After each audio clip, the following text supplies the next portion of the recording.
We can build up kind of what we call their friend network within a quarter, and then see what happens when they take classes with friends and then without friends. And we find really large positive effects of taking a class with a friend to the magnitude is like a half of a moving up half of a letter grade, basically, which is a huge, huge effect. It turns out the characteristic of the friend matters for the positive peer effect if they have a high SAT score versus low SAT score, or if they how many credits they have, or their parents' level of education, if they're a first generation student or not.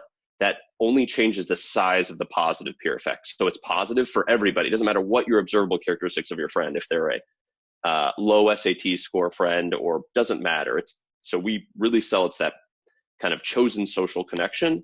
Doesn't matter what they look like, to be honest. It's that you took the class with them that really matters. We find what I think is effort or evidence of an effort increase, like students working harder when they have a friend with them. We do this essentially by showing that we look at other classes in the same. So you have a friend in one class, Econ 206 in one quarter. We look at your other classes in that same quarter, and your grades don't go down, which is really important. So your grade goes up in Econ 206, but your grades don't go down in those other classes, which is important because if this was just,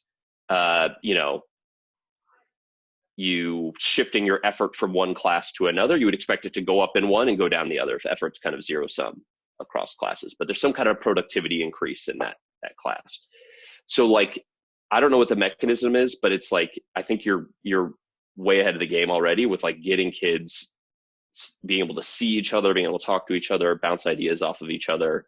I don't know what the mechanism is entirely, but that seems to be what we need to replicate, that in person being able to talk with each other as close as we can get to that without actually being in person. So I think that's a great idea with like the video conferencing, working on things simultaneously, I think is really good. Or even if you have to do things individually, coming back and having kind of a debrief, a kiddo debrief, saying, what did you get? What does this make sense to you?